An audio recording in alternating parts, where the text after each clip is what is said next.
Hello guys, what is up, and welcome to Update 2.0. Now in this video we're going to be running you through our thoughts on the weapon patch, plural, and other such things that have been added and removed and changed in Update 2.0. We're just going to be playing some PvE for you guys to watch while we talk. But first things first, let's talk weapons.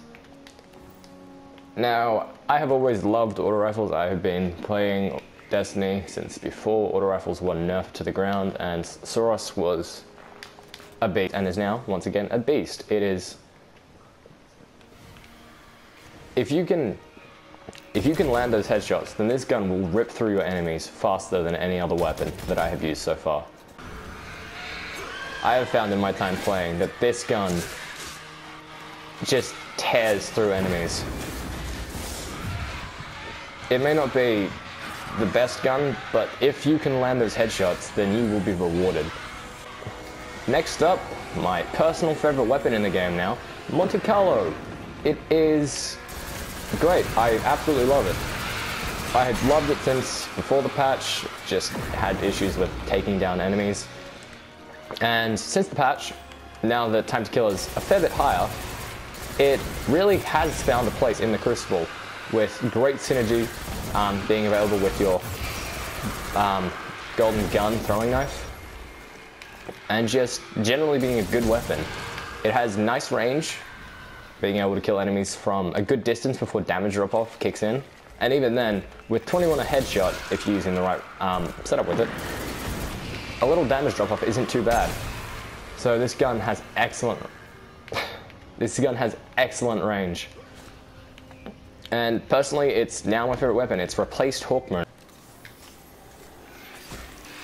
Speaking of things added, there are now ghosts that you can find in the Coda's End raid. I'm not sure if there are any ghosts in... Wait, were there ghosts in... Alright.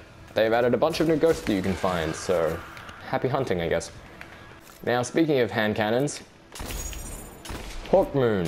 Hawkmoon has been nerfed to the ground along with most hand cannons. It now has trouble hitting long-range headshots with a huge accuracy reduce, as well as just general range nerfs. It's kind of lost its place as a PvP weapon. It can still get the job done in PvE, but there are definitely better weapons that you can use. It now sort of struggles to take on weapons like, what was I thinking of? It struggles to take on weapons like Vision of Confluence or just other hand cannons. It's now just your run-of-the-mill 22 fire rate hand cannon. Hawkmoon has in fact just become a vault weapon. I really don't think there's any way you can put it to good use anymore. Pulse rifles as a whole have gotten a slight stability reduce, making hitting those 3 headshots, 2 shots, those 6 headshots between 2 shots for the quick 2-shot kill a lot harder. It now requires a bit more of a skilled hand. Although with an increase to magazine size across the general population of these weapons, they're still a force to be reckoned with. And honestly, I think it's either them or auto rifles that are going to become the dominant force in the Crucible. Personally, I believe that Bad Juju has become a go-to weapon in the Crucible. I absolutely love it, and I would recommend that you guys, if you don't already have it, pick it up. If you do have it, level it up, and just get used to using it in the Crucible, because it is a beast. Scout rifles. Scout rifles as a whole, not much changed. Slight differences in higher and mid rate of fire. Scout rifles, they've gotten a slight buff to damage, but that buff hasn't increased time to kill at all. It just means it doesn't reduce the amount of shots required to kill someone, but it does mean it's much easier to kill someone who's wounded. Now, from what I've been playing, it seems that sniper rifles have gotten a slight handling increase, although I'm not sure if that's just me. And the big issue that has come with 2.0 is shotguns. Now, shotguns have needed a nerf for a long time. Anyone who plays the Crucible will tell you that. And unfortunately, with 2.0, they did not receive the nerf they needed or deserved. With shotguns still being able to one-hit people at long ranges, and oh fuck. Because of this increase in time to kill, it makes killing someone who's charging at you so much harder. So your average Joe with a shotgun who likes to blink and jump on top of you has an easy time of just running directly at you, not having to dodge any bullets because you're not going to kill him in time. While it's true, you can very easily beat the person if you're a skilled shot and land the headshots. As a whole, it just makes it far too easy for someone wielding a shotgun to get that instant kill. On to heavy weapons. Rockets have received a buff and a nerf. They have received a buff to blast radius and a nerf to grenades and horseshoes. Now, grenades and horseshoes has been nerfed from 2 meters of 2 meter radius of activation down to 1.3, which is still a fair way, but it gives you a chance to avoid someone with a rocket rather than just being caught no matter what. But on the flip side, with that buff to blast radius, it has become nigh impossible to survive a rocket that lands anywhere near you.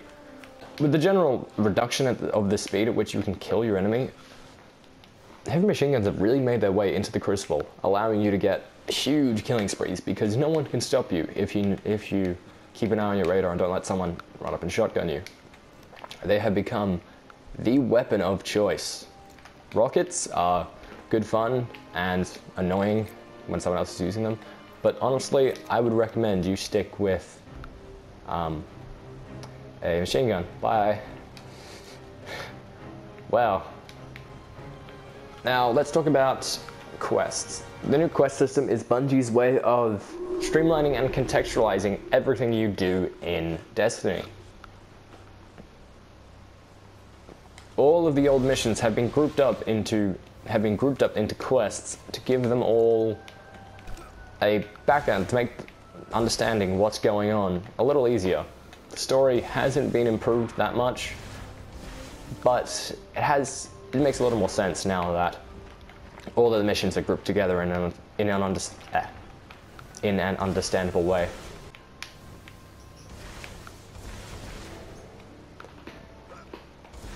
Now, another thing that Bungie has added to streamline everything and to have it all make a little more sense is a new voice actor. Nolan North now plays the Ghost, and I have to say he does a pretty good job of it. A lot of people aren't too happy with it. Some prefer Dinklage. I like Nolan's delivery. He gives it all his own spin, and he emotes a bit more when he's speaking, which is better than the dry, emotionless tone we got from Dinklage. Now let's talk about specific weapon nerfs. I'll start it off with Icebreaker. Icebreaker has received a nerf to its charge time of between shots. It now takes 7 seconds for a shot to charge, which is honestly agonizingly slow when you're playing the Crucible. It's not too bad when you're playing PvE and you're able to put Icebreaker away and just forget about it for a while, but it has made it next to unusable, requiring a full 42 seconds for an entire magazine to charge. And considering that it empties every single time you die, that is honestly unbearable. Speaking of sniper rifles, Black Hammer has also received a nerf. It's amazing, incredible, and honestly exotic deserving perk right now has been nerfed so that it no longer gives you infinite ammo. It moves ammo from your reserves into the clip, which is honestly not that great. I mean, I understand Bungie's desire to nerf this, but I would have preferred if they just made the weapon exotic. Now, the most important, well, probably the most important nerf of all, the nerf to Gjallarhorn. Gjallarhorn has received a substantial nerf to its Wolfpack rounds. It now deals only slightly more damage than your average rocket launcher. It is still extremely effective in PvE, but those Wolfpack rounds have really lost their punch that they used to have. No Land Beyond, the infamous Stick of Death, has received a slight buff to handling. It is now easier to use. It has also received a buff to its master perk, increasing the damage for the next precision hit. Orb generation for all subclasses has been changed. For the Blade Dancer, it has been increased. You are now able to generate, I believe, 2 more orbs per super use. I may be wrong, don't quote me on that. While all other supers have been nerfed, you are now only able to generate, you only generate 3 orbs per major kill without the aid of an Alpha Lupi, or no, Light Beyond Nemesis, which honestly I do not believe was necessary. I understand the buff for Blade Dancer, but I would have preferred if the other supers were left alone. You guys may notice that when I just killed that Acolyte, I received the buff Outlaw. Outlaw now pops up, and Outlaw and other perks now pop up over to the side, letting you know that you have increased reload speed. That is a very, very helpful nerf, and honestly, I am glad that's been added. I am sick of getting a headshot with my sniper and waiting too long to realize I have lost the buff. Speaking of my sniper, Field Scout has been nerfed, so it no longer gives you increased clip capacity. It only increases your reserve ammo capacity. For instance, my sniper, who used to hold 6 rounds in a clip with Field Scout, now only holds 4, but still maintains its 24 shots max. The biggest change, and I cannot believe I have missed it up until this point, is Light Level. Light Level is now based on the average damage and defense of all your weapons and armor. As you can see, all of my gear has been re-evaluated. It now has a max of 170, that's the max you can get for this year. And so, as you can see here, it averages out between all of my gear. My cloak is what's bringing it down. And that is your light level. Your actual level, level 34, is now based on the experience you have earned. Hard Light, the old toy gun, has also received a huge buff. Along with the buff to auto rifles giving it increased damage, it has also received the ability to no longer have damage drop off. This makes this weapon a sniper rifle disguised as an auto rifle. It allows you to shoot cross map without losing a single point of damage. Whilst its accuracy at those ranges is pretty much terrible, it just means that you have the edge over any other auto rifle or pulse rifle in a long range engagement. You don't have to worry about leaving your effective range. Banshee 44, everyone's favorite EXO, has received several changes. You can now gain reputation for it. You can do this by taking these test weapons and completing the challenge they come with. Now, the Soros rocket launcher comes with the challenge of killing 10 gold health bar enemies. Now, in ranking up, you will be able to, each Wednesday, Arms Day, be able to purchase a package from Banshee, and inside it will be a legendary item with a random set of perks.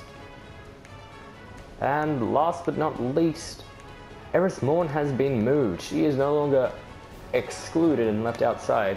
She is now inside with the other Vanguard members. Now, she is not surrounding the table. She is just over here. She's still in her own little corner, but at least she's inside out of the rain. Now, to rank up your Eris Morn rank, you no longer complete bounties, but kill certain hive enemies in certain events, like Crota's End. That is all of the changes that have come with Update 2.0. I'm sure more will come when the Taken King drops, and I hope to inform you all then. Until the next video, so long.